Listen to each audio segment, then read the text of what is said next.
Antigamente, muitas vezes e de muitas formas, Deus falou aos pais pelos profetas.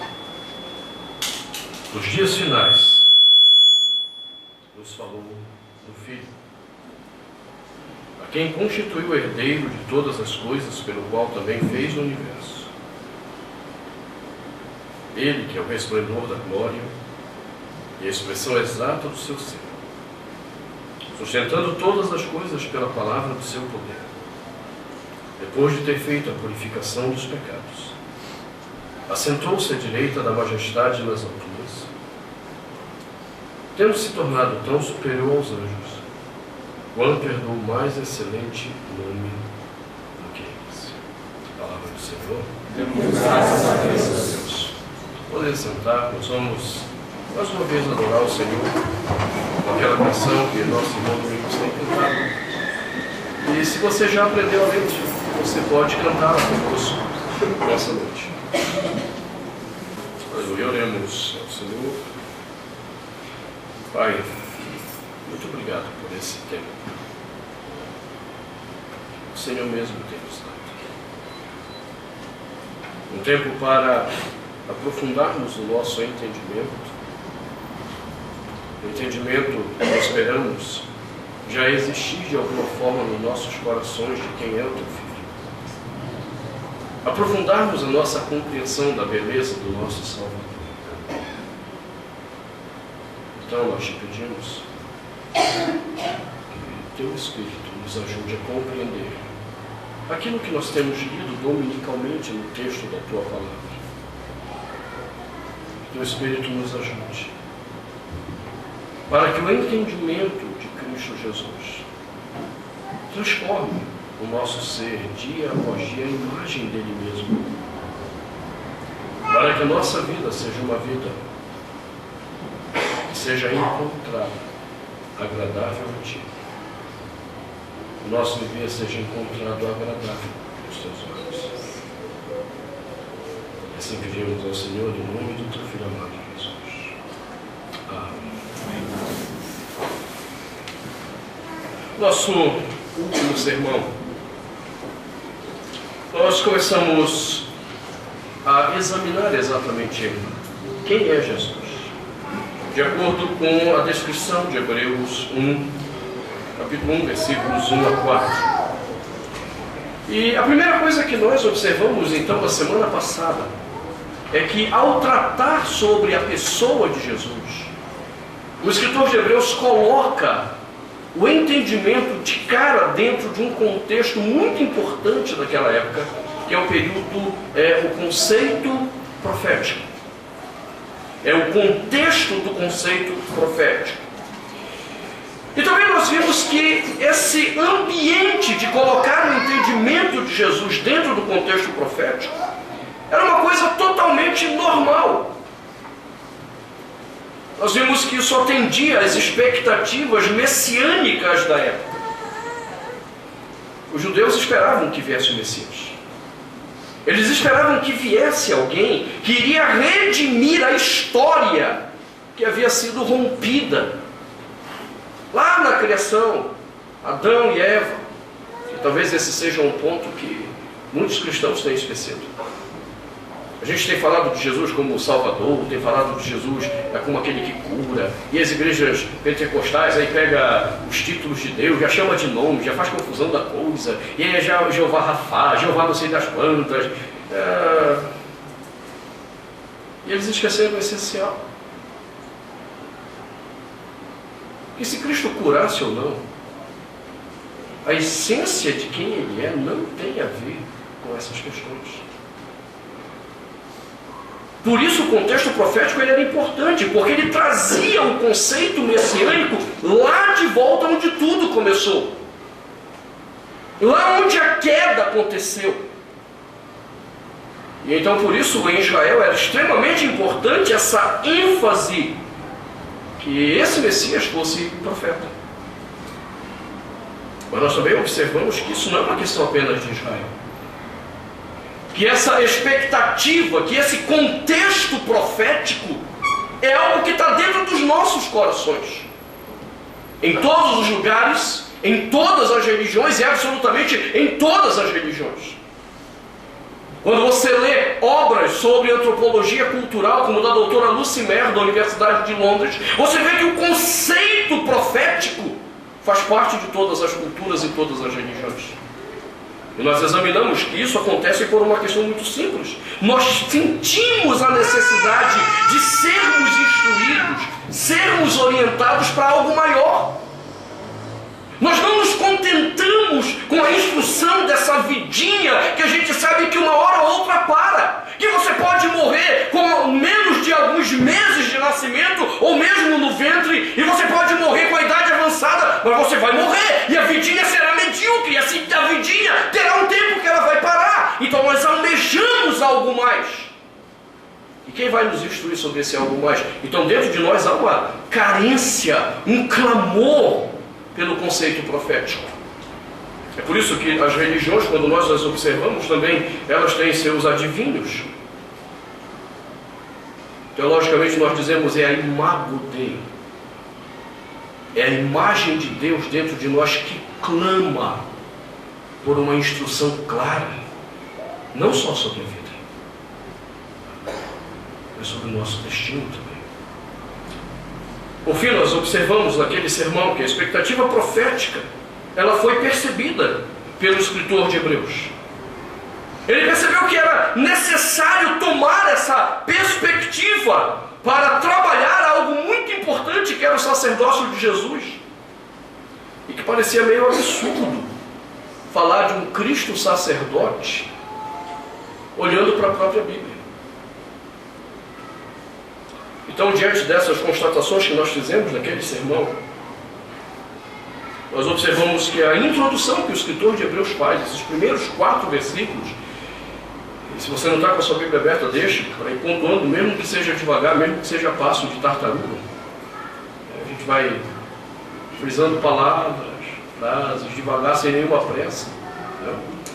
Nós observamos que essa introdução que ele fez ela é extremamente importante, porque ela inicia apontando, preste bem agora, não é apenas para a pessoa de Jesus, mas para aquilo que ele, Jesus, representa. E neste caso, a primeira afirmação que nós vimos está na expressão, antigamente, Deus falou. E ele conclui essa afirmação dizendo, nos dias finais, nos falou no Filho. O que o escritor de Hebreus está tentando nos mostrar logo de cara é que quando eu quero compreender Jesus, eu preciso compreender que Ele é, Jesus é a plena revelação de Deus aos homens. Foi isso que nós começamos a ver então no último sermão. Ele é a plena revelação de Deus aos homens. E isso implica que toda a verdade, absolutamente toda a verdade, sobre todas as coisas, toda a verdade está ancorada nele. Quando você não o conhece, você não pode dizer que conhece a verdade. Quando você não sabe quem ele é, você não pode dizer que sabe o que é a verdade. Porque Deus falou, e o final de todo o processo da verdade de Deus está revelado na pessoa de Jesus. Porém, como nós observamos naquele sermão, a revelação plena de Deus em Cristo não está ancorada em alguma experiência mística. Jesus não teve que chegar para os seus discípulos e dizer, olha, eu estava lá no deserto, o anjo veio falar comigo e disse, você é o Filho de Deus, e então veio um raio do céu, uma luz maravilhosa, e eu entendi que eu era o Messias. Não há isso na história de Jesus. Ele em momento algum alega essa ideia. Nós vemos sinais acontecendo, mas não alegados por ele. Nós sabemos que a estrela se posicionou sobre o lugar onde Jesus nasceu. Nós sabemos que anjos apareceram aos pastores, mas Jesus não alegou nada disso. Ele nunca usou esse relato para dizer, depois que isso aconteceu, eu descobri que eu era o Filho de Deus. Diferente de Maomé, que só descobre que é profeta quando o anjo vem falar com ele.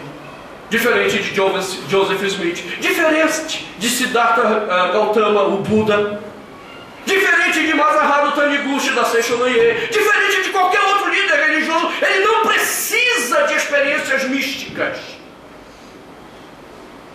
porque a revelação dele não está ancorada nessa loucura de ter algum contato extrasensorial. Também não está ancorada, como nós vimos, no personalismo dele. Como eu disse para vocês, antes pelo contrário, se fosse no personalismo, provavelmente o cristianismo não existiria. Jesus não é um homem de ficar fazendo jejuns. Lembra que o pessoal até questiona: ué, os discípulos lá do João Batista fazem jejum, você aqui, os teus não fazem. Os santos homens da época de Jesus não se misturavam com o povo. Jesus andava com prostitutas, Jesus andava com bandidos, Jesus andava com ladrões. Ou seja, o personalismo dele não era dos melhores. Por isso que os fariseus escandalizavam e diziam: esse aí? Esse comilão e beberrão, esse que come todas e enche a cara. É verdade, Jesus não enchia a cara, entendo. Mas ele bebia. Isso não era muito bem visto para homens santos. É tipo assim, nós fariseus podemos beber, mas os homens santos não bebem. Nós não somos santos, então nós podemos. Entende? Do ponto de vista do personalismo, Jesus teria sido uma tragédia, um fracasso total. Ou seja, para o escritor de Hebreus, a resposta sobre a verdade em torno do sacerdócio, do messianismo, elas não encontram a resposta delas em Jesus, por ser ele Jesus. A resposta toda está em Jesus, porque ele é o ponto final, pleno e suficiente de um processo histórico salvífico, de uma revelação que Deus iniciou muito tempo antes. Uma revelação que Deus começou muito tempo antes do próprio Filho Jesus ter encarnado. Daí porque o escritor sagrado diz: antigamente Deus falou. Então hoje eu quero me debruçar um pouco sobre essa expressão que ele usa no início. A sua tradução diz: havendo Deus outrora falado. Eu quero entender um pouco o que ele está tentando dizer, o que ele está tentando construir. Com a tradução que eu fiz desse texto, dizendo: antigamente Deus falou. Desde o início da criação, o escritor de Hebreus está dizendo que o Senhor Deus já falava. Não há algum momento da história do universo em que Deus não tivesse falado. É só a gente pensar como foi que o mundo foi criado. E entenda, isso será muito importante quando nós chegarmos na última expressão dele, que Deus nos falou no Filho. Eu quero apenas começar a antecipar essa questão para você. Mas o mundo foi criado do quê? Não existia um átomozinho de matéria-prima que Deus foi lá e encheu de energia como os teístas evolucionistas creem. Tem isso. Você só ouviu falar de ateísta evolucionista. Não, mas existem os teístas evolucionistas. Eles acham que o mundo veio à existência por causa de Deus. Sim, Deus existe. Mas como Deus teria feito isso? Não existia um átomozinho lá, bilhões de anos atrás. E aí Deus olhou e disse: olha, eu vou começar o mundo. Eu vou pegar esse átomozinho e vou encher ele de energia. E ele então vai explodir. Então vão surgir as galáxias e eu vou coordenar essa explosão. Então eles pegam a teoria do Big Bang e dizem: olha, Deus estava lá no Big Bang. A cachaça é mais doida do que dos evolucionistas teístas, viu? Não, não tinha nada. A Bíblia diz que Deus criou tudo mediante a palavra dele. Foi a palavra dele que trouxe à existência tudo que é. Quando o escritor de Hebreus diz antigamente Deus falou, ele está tomando uma constatação. Não há momento algum da história do homem que Deus não tenha falado. Momento algum. O falar, a palavra é da essência do próprio Deus. Só que quando o Senhor falava, ele falava direcionando tudo, desde aquele momento filho dele. É aqui que está a grande questão. Deus começa o universo e começa a falar de tal forma que a palavra seja redirecionada para apontar para o Filho Jesus. Nós vamos ter que chegar lá nesse ponto, mas você acha que é sem razão que João começa o evangelho dele dizendo: no princípio era o Logos. Eu odeio essa tradução, verbo, palavra. Isso não tem a ver com o que a palavra grega Logos significa. É por isso que eu vou deixar esse mistério mais para frente quando a gente chegar lá, porque nós vamos ter que ver que Jesus, que o escritor de Hebreus está falando, é a revelação desse Logos. No princípio, no início, quando tudo começou, o que na verdade era o Logos. E adivinha quem era esse Logos? Jesus. A primeira palavra de criação, até o momento da encarnação, tudo apontava para Ele, Jesus.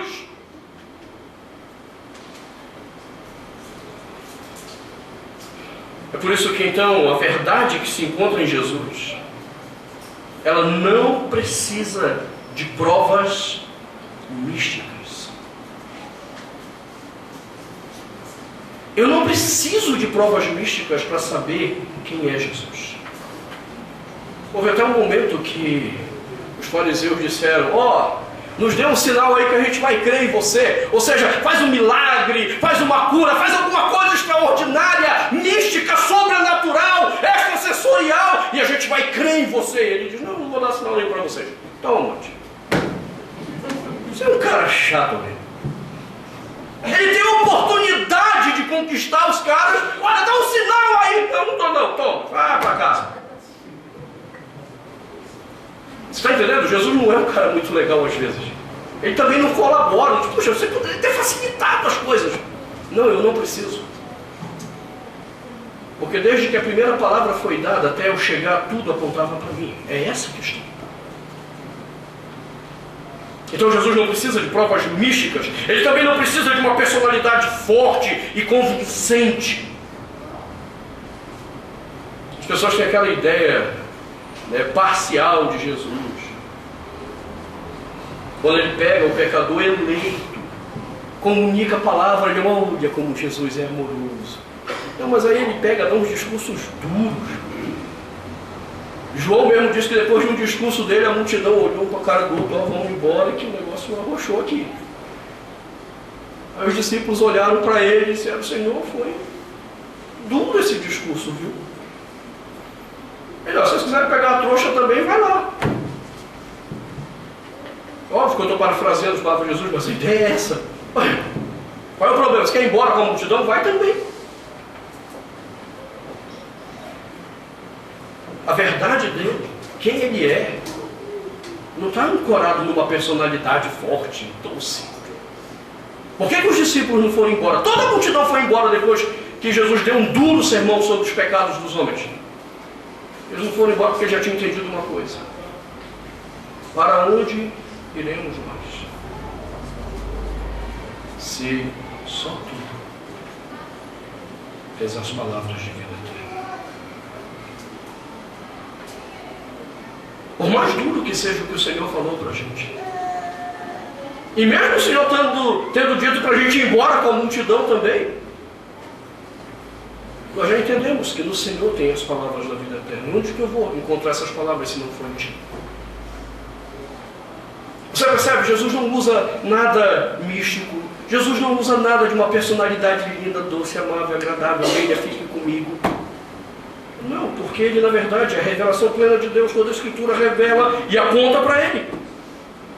E assim o escritor de Hebreus, quando toma essa frase, antigamente Deus falou, ele nos faz compreender que basta olharmos para o registro da revelação que vinha lá desde o Antigo Testamento até encontrar em Jesus a sua plena revelação, que nós seremos capazes de compreender quem Ele é. É por isso que após a ressurreição, o Senhor Jesus ele passou a mostrar claramente como toda a Escritura, e é óbvio que ele está se referindo ao Antigo Testamento, dava testemunho dele mesmo. Dê uma olhada comigo rapidamente em Lucas 24.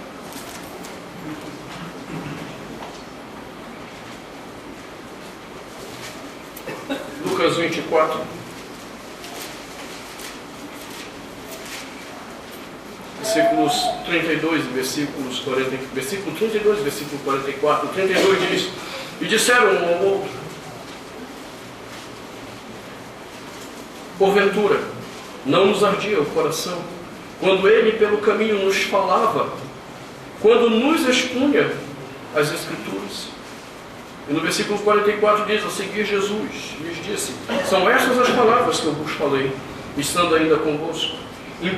Importava-se cumprisse tudo o que de mim está escrito na lei de Moisés, nos profetas e nos salmos.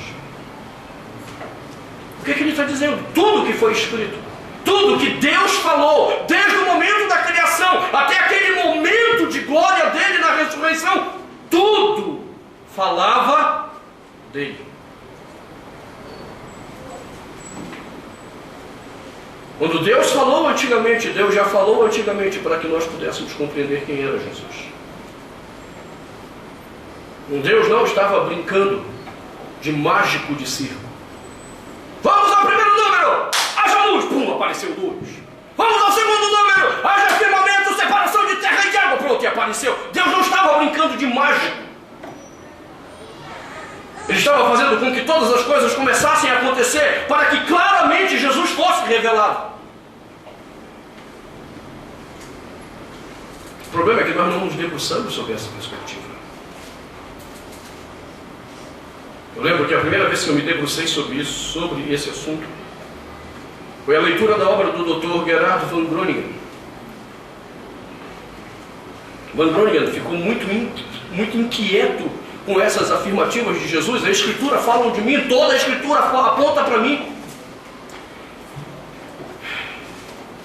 E no mestrado dele, ele decidiu examinar isso. E a dissertação de mestrado dele deu origem a um livro chamado Revelação Messiânica no Antigo Testamento.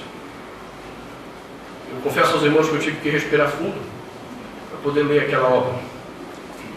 São quase 900 páginas de análise exegética do Antigo Testamento, mostrando que realmente aquilo que Jesus disse, que todo o Antigo Testamento apontava para ele, era uma grande verdade. Você vê como é lamentável hoje, as pessoas hoje vão estar pregando em muitas igrejas, principalmente neopentecostais, em histórias do Antigo Testamento, e elas não conseguem nem entender direito o que aquela história está fazendo ali, quanto mais entender que aquelas histórias estão falando de Jesus.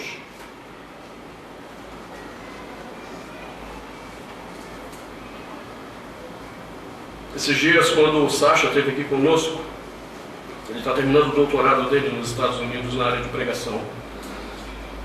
E ele estava me dizendo que uma das coisas mais impressionantes que ele tem acontecido na vida dele é exatamente a entender como Cristo está presente em tudo. E absolutamente tudo no Antigo Testamento. O escritor de Hebreus já vinha nos dizendo: olha, desde que Deus começou a falar, tudo apontava para ele. Na construção do seu argumento para esclarecer que Jesus é a revelação final, revelação plena, revelação suficiente de Deus aos homens, estando em Jesus toda a verdade sobre todas as coisas, inclusive o ponto de entendimento do próprio sacerdócio, que era o problema em Hebreus, o escritor do texto traça uma linha consistente com várias teses para mostrar isso. Então eu quero hoje ainda examinar a primeira tese, dentro desse pequeno discurso que ele está fazendo e que é tão rico. A primeira tese nós encontramos na frase: Deus falou, e nos últimos dias nos falou no Filho. De início, o escritor de Hebreus nos lembra que ao longo de todas as eras, Deus sempre fez conhecida a sua palavra. Se antigamente ele falou, o antigamente foi passando em todos os tempos, e Deus continuou falando até que Cristo chegasse e reconhecêssemos o final de toda a revelação.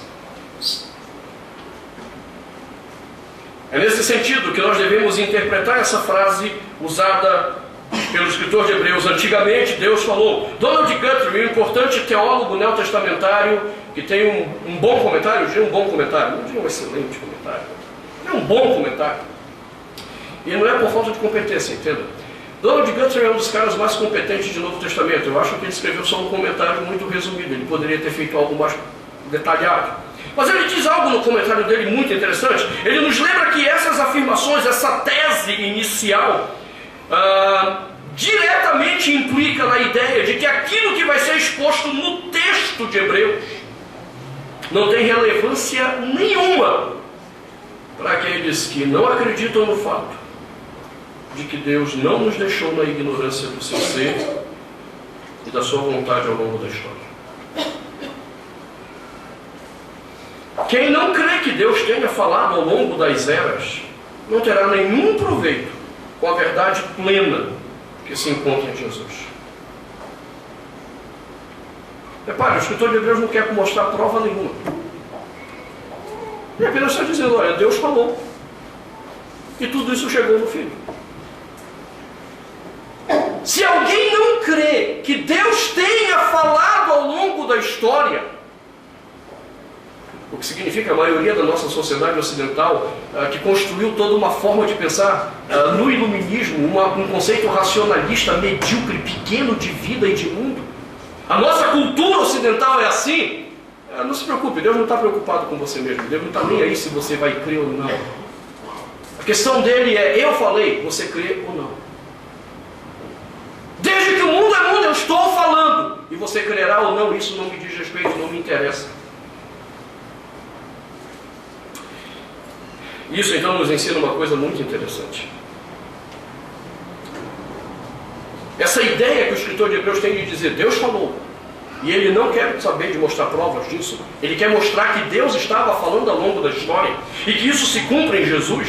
Isso nos ajuda a discernir um ponto que é muito importante para a nossa caminhada de fé. E eu gostaria que você anotasse e entendesse esse ponto. Se alguém não nos pede razão da nossa fé, como diz o apóstolo Pedro na primeira carta, capítulo 3, versículo 15. Ou se alguém demonstra aversão em ouvir o anúncio do Evangelho, nós não deveríamos perder tempo com essas pessoas. Nós não deveríamos perder tempo, porque nós estaremos apenas jogando pérolas aos porcos, segundo Jesus falou em Mateus 7, versículo 6. Se a pessoa não parte da ideia que existe um Deus, ponto final, e que se esse Deus existe, então ele nos falou algo, ponto final. Se ela quer questionar se Deus existe, se ela questionar se Deus falou, não perca tempo. Porque o primeiro entendimento da verdade é assumido pela fé, não pela razão. Aí eu acho engraçado quando eu falo isso. Aí os racionalistas kantianos, filhos de Augusto Comte, filhos da ciência positivista, chegam ele assim, mas desse jeito, você está me dizendo que eu tenho apenas que crer, não preciso nem pensar. E aí, realmente eu não perco tempo com a Bíblia, eu fecho a Bíblia porque são ignorantes mesmo. E aí geralmente eu procuro demonstrar a ignorância deles de uma forma muito simples. Eu digo, cara, me diz uma coisa, você já leu alguma coisa de um cara chamado Karl Popper? Quem é esse? Você já leu alguma coisa de um cara chamado Thomas Kuhn? Quem é esse cara? Os racionalistas não sabem nem quem são os pais do pensamento científico moderno. É um bando de gente ignorante. O que acontece hoje nas universidades e pesquisas científicas é orientado pela epistemologia desses dois homens, Thomas Kuhn e Karl Popper, ambos ateus. E sabe o que esses caras disseram? Leiam os livros dele, mas eu vou resumir. O livro sobre a epistemologia da ciência. O Dr. Karl Popper diz o seguinte: Não existem ciências de fato. Existem pressupostos do cientista.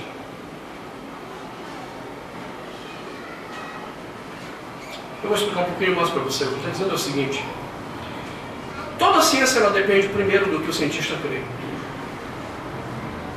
E em cima do que ele crê, ele constrói a verdade dele. Karl Popper chega a dizer: nem a matemática é uma ciência exata. Só um detalhe, ele era também doutor em física nuclear. Tá? Não posso, coitado, miserável, desgraçado, não sabia nada de ciência. Eu tenho raiva desse pessoal que não estuda. É tipo o Karl Popper. Ele era só doutor em física nuclear, cientista, pesquisador da NASA e doutor em filosofia da ciência. Desgraça. Se tivesse tempo, eu daria mais aulas para ele. Popper disse, cara, não existe isso, nem a matemática é exata. Esse papo de que 1 mais 1 é igual a 2 não é verdade. Se você realmente pegar o conceito do que é 1 e você fizer a construção, nunca vai dar 2. 2 é apenas um símbolo numérico que nós utilizamos para uma conta melhor. Achei engraçado que no apartamento que eu morava antes, uma vez eu entrei no elevador, tinham 2 professores de matemática conversando, e eles falavam exatamente sobre isso. Eu disse, cara, o pessoal fica pensando que 1 mais 1 é igual a 2, 2 mais 2 é igual a 4. Não, cara, porque tem a dízima disso, o cálculo daquilo, eu ouvindo. Cara, eu já ouvi isso, só não estou entendendo nada do que eles estão falando, mas estou entendendo onde eles querem chegar. Era o que Karl Popper dizia, não existe ciência objetiva. Tudo depende de fé. Fé. Até na medicina é engraçado. Alguns remédios dependem de fé. Você pega a bula do lorazepam. E a bula do lorazepam diz assim, o princípio ativo, XYZ, no seu nome. Não se sabe para que serve. Tá lá, vai ler. Ponto. Acredita-se que seja útil para a ansiedade. Que diabo de acredita? Acreditar é fé. E tem um monte de remédio que é dado pra gente como se fosse verdade. Assim, não, olha, esse é o remédio para a doença X. E lá está escrito, a gente não sabe para que serve. A gente acredita em quê? É fé. O que Karl Popper entendeu foi o que Santo Anselmo, no século XII, havia anunciado. Todo o conhecimento da verdade parte daquilo que você acredita primeiro. Examine o que você crê e você terá condições de julgar a sua verdade. Seja tolo, achando que você tem ciência na cabeça, e você vai continuar perdido. Toda a verdade parte de pressupostos. Por isso o autor de Hebreus não começa querendo dar provas. Ele começa com afirmações. Deus falou. Segundo, Deus terminou toda a revelação no Filho dele. Agora sim, você crê nisso, então você tem como entender a história. Você tem como avaliar a verdade. Você tem como entender a sua própria vida. Então não jogue pérolas aos porcos. Pessoas que acreditam em cientificismo tolo, medíocre, medieval. Nem medieval, porque o Augusto Conte nem medieval era iluminista maluco ainda. Se ele pelo menos fosse descartiano, ajudaria bastante. Às vezes, literalmente, nós perdemos tempo com pessoas assim. Eu já perdi tempo, irmãos, com pessoas assim. E aí, quando a gente examina o coração da gente, por que a gente perde tempo com gente desse tipo? A gente descobre que a gente não está nem um pouco interessado na glória de Deus. A gente não está nem um pouquinho interessado, na verdade, que a pessoa se converta. A gente está muito preocupado com o orgulho ou a soberba do nosso coração, que tem que provar nossa verdade para o homem.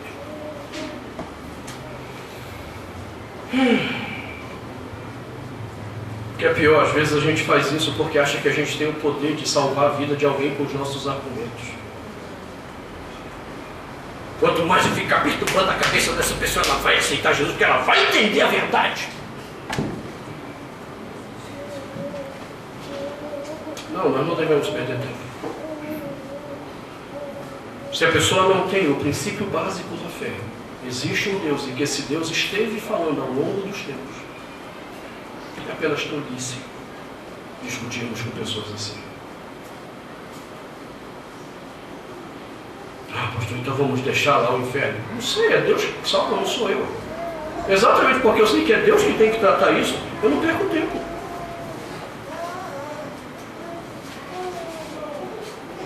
Quando o escritor de Hebreus ele inicia o seu texto inspirado, ele não perde tempo tentando provar nada do que ele disse. Ele apenas declara, Deus falou. E isso é mais do que suficiente para chamar a atenção dos que creem. Não é para quem não crê. Para os que compreendem a ideia de que existe um Deus e que esse Deus não construiu o mundo, deu cordinha e foi embora. Que era uma ideia religiosa iluminista chamada deísmo, que nasce na Inglaterra e que inclusive tem cientistas por trás do deísmo chamado John Locke. Famoso John Locke. Não, Deus não criou o mundo, deu cordinha e foi embora. O que o escritor de Hebreus fala é para quem crê que ele não somente existe, mas que ele continua falando e orientando a criação bendita dele em todas as eras, até que em Cristo encontre a plenitude da revelação dele. Deus falou, é mais do que suficiente para aqueles que creem. Jesus é a revelação final, plena, suficiente que Deus faz aos homens desde que as eras foram iniciadas. Então essa é uma primeira grande implicação dessa frase para nós. Quando ele diz, Deus antigamente falou, entenda, se você não crê, não vale nem a pena você continuar ouvindo esse sermão. Porque nós vamos falar a partir daqueles que creem que Deus esteve na história e falou durante todo o tempo da história dos homens.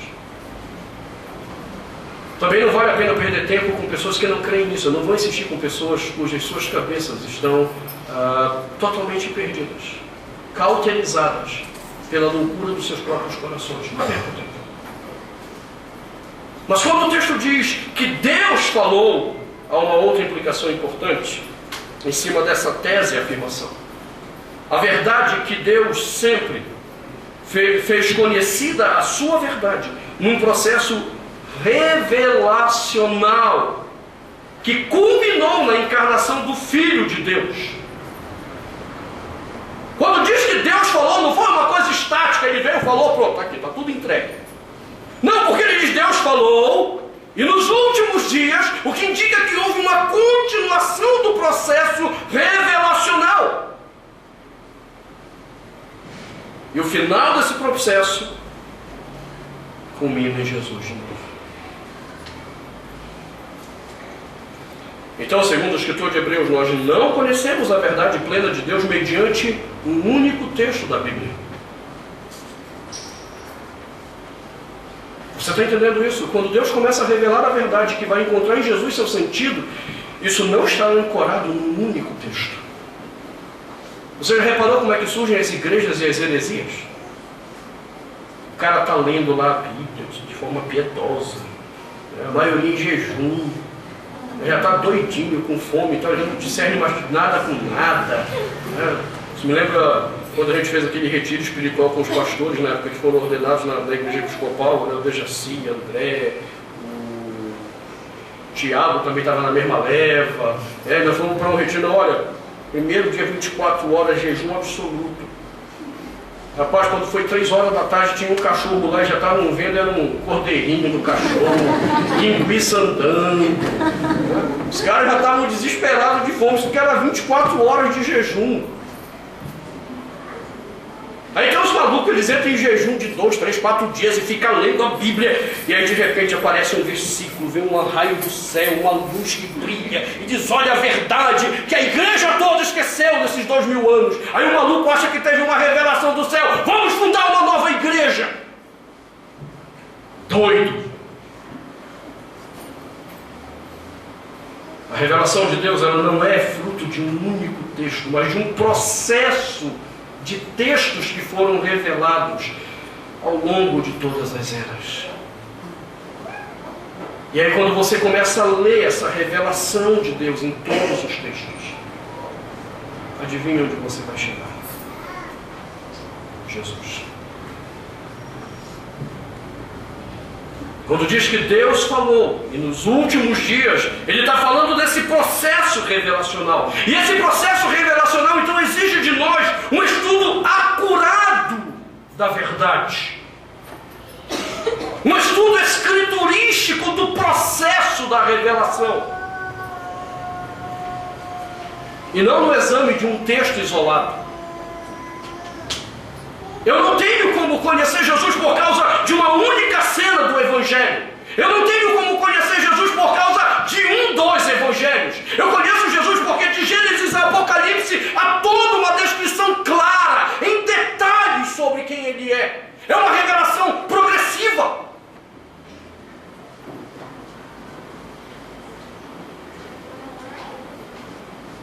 Só que você deve estar percebendo que isso dá trabalho. É por isso que Deus suscitou pastores e mestres para a sua igreja. Para que esses pastores e mestres se debrucem. Por isso Paulo diz que são merecedores de dobrados honorários, principalmente os que se afadigam na palavra. Você entende afadigar? O cara está cansado, ele passa o dia cansado, porque ele estava examinando a Escritura, todo o processo revelacional. Não é um doido que fez uma oração, achou um versículo lido e saiu pregando para alguém. Já entendeu que tem um bando de pastor que já está no manicômio? Porque é assim que eles trabalham as suas mensagens. Eles não estudam a revelação progressiva. Esse ponto é extremamente importante para nós. É importante para todos aqueles que desejam de fato conhecer a Deus e fazer a sua vontade. Pois o que nós temos visto no meio evangélico atual é um conhecimento de Deus e de seu Filho baseado em revelações místicas e personalistas, que ignoram totalmente a linha clara da revelação progressiva das Escrituras, que culmina em Jesus. É gente que alega ter estado com Cristo. Os caras estão fazendo viagem astral. E foi no céu, e foi no inferno. Divina revelação do inferno, esse Jesus, que desgraça, tanto lugar para ir passear. Eu acho que a pessoa entendeu o que eu quis dizer, escreveu outro livro, Divina Revelação do Céu. Eu disse, então, mas por que não ficou logo lá então? É cada maluquice. Eu tenho que assim, ouvir uma entrevista da Baby do Brasil falando de Jesus com o Jô Soares e a definição dela é um barato. Assim, cara, ele é demais, ele é um gato. Uau!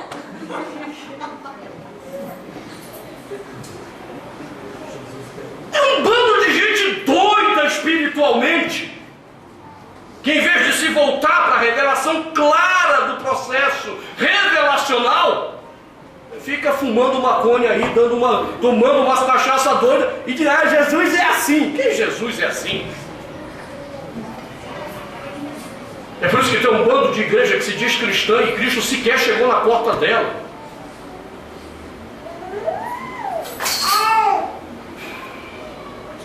São muitas as declarações que se fazem a respeito de Jesus, sua pessoa, sua obra, e que não encontram amparo nenhum na clara linha revelacional progressiva das Escrituras.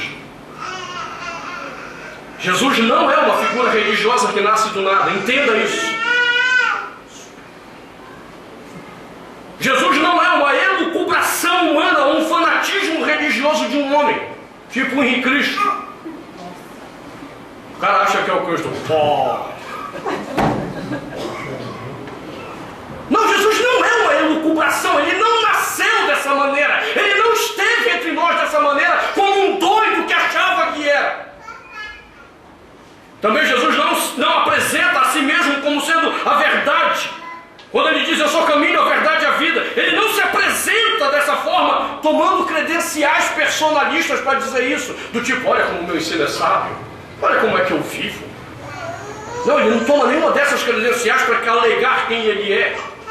Ele também não reivindica a divindade baseada em uma experiência mística, pois não são seus milagres, presta atenção nisso, não são os seus milagres que atestam ser ele o próprio Deus. As pessoas acham que Jesus a gente acha que ele é Deus porque ele fez milagre. Não! Muitos outros na época de Jesus e até os dias de hoje continuam fazendo milagres. E são doidos. e vão para o inferno. Não são os milagres que atestam Jesus como Deus. Jesus se revela, Ele se revela, com a plena revelação de Deus aos homens, por meio de uma linha clara, verificável, da revelação progressiva. Se eu entender que Deus falou desde a criação, e até o momento em Cristo Jesus Ele estava falando, eu tenho como tomar essa linha e verificar, sim, é Ele. Não são seus milagres, não é sua personalidade, é essa linha clara da revelação. É por isso que Jesus não tem nenhum temor em dizer: examinai as Escrituras, porque julgais ter nelas a vida eterna, e são elas mesmas que testificam de mim. Pegue a Escritura, pegue toda essa revelação, examina. Eu acho interessante a palavra grega examinar, kritzo, de onde nós tiramos crítica. Jesus não está dizendo, não pense, apenas creia. Ele diz, não, você crê? Então vai examinar, porque eu quero que você tenha certeza. Esse era o padrão de Jesus. Chega lá o leproso, você está curado, pronto. Amém, ela não diz nada para ninguém, não. Vai lá no sacerdote e mostra, confirma. Você está crendo em mim? Examina. Faz a crítica detalhada do que a Escritura diz. E quando você fizer a crítica detalhada, adivinha quem você vai encontrar? Eu, Jesus. Tudo que Jesus é e tudo que Ele ensinou está em plena concordância com o falar de Deus por todas as eras. Não há nada que Jesus tenha dito que não esteja de acordo com tudo que foi revelado desde a criação. Está de acordo com tudo que Deus falou em todas as gerações. Tudo que Jesus é e tudo que Ele ensinou revelam a plenitude de tudo aquilo que as Escrituras falaram sobre Deus e sua vontade aos homens ao longo de todas as eras e todas as gerações. Não somente podemos saber, como também podemos reconhecer quem é Jesus, porque Deus nos deixou de forma muito clara a revelação da sua palavra em todas as eras. Não é sem razão que o escritor de Hebreus, ao falar sobre a fé, por exemplo, discorre sobre o tema no capítulo 11, a partir da criação, passando por Abel, pelos patriarcas, por Moisés, os israelitas de Canaã, até que ele chega nos leitores dele. Ou seja, Deus estava falando sobre fé desde a criação. E Deus está nos revelando Jesus em todos os escritos desde a criação. Ou seja, tudo o que de Deus nós podemos saber foi registrado para que nós tivéssemos plena certeza da verdade de Deus. Você entende como é maluquice esse papo de que o Senhor manda te dizer, irmão, eis que te fala, e vem uma revelação. Para com a cachaça. Larga a cachaça, está te fazendo mal. Tudo que Deus quer que eu saiba sobre Ele, sobre a vontade dEle, Ele registrou, está escrito, para que eu saiba discernir. Porque quando não está escrito, você sabe o que acontece? Eu disse isso? Não. Ou, eu lembro de ter falado isso, mas eu acho que eu disse em outro contexto, não foi bem assim. Palavras soltas ao vento não podem ser cobradas, porque todas elas são manipuladas. Palavras registradas podemos cobrar. Deus, de forma sábia, não jogou palavras ao vento. Ele registrou sua verdade para que nós pudéssemos conhecer toda a verdade. E tudo que eu posso saber sobre Jesus também está registrado em todas as eras, para que nós pudéssemos discernir quem Ele é. Eu quero que você considere esse ponto no final do nosso sermão essa noite. E pense comigo o seguinte: qual líder fundador de qualquer religião que propõe a nos levar a Deus tem um lastro tão grande de testemunho sobre a sua própria vida desde que o mundo é mundo? Novamente, o estudo das religiões comparadas nos ajuda muito, pois o que nós vemos é claramente a ideia de que existiam profecias nas religiões pagãs também, que apontavam para algum tipo de Messias libertador, que viria salvar algum tipo de povo oprimido. Mas esse Messias, ele começa a ser profetizado em algum momento que não é o início, começa a ser profetizado segundo as religiões pagãs para se referir a um povo oprimido por uma situação específica, e tudo que ele pode fazer supostamente é salvar aquele povinho oprimido. Você já deve ter visto o filme Highlander.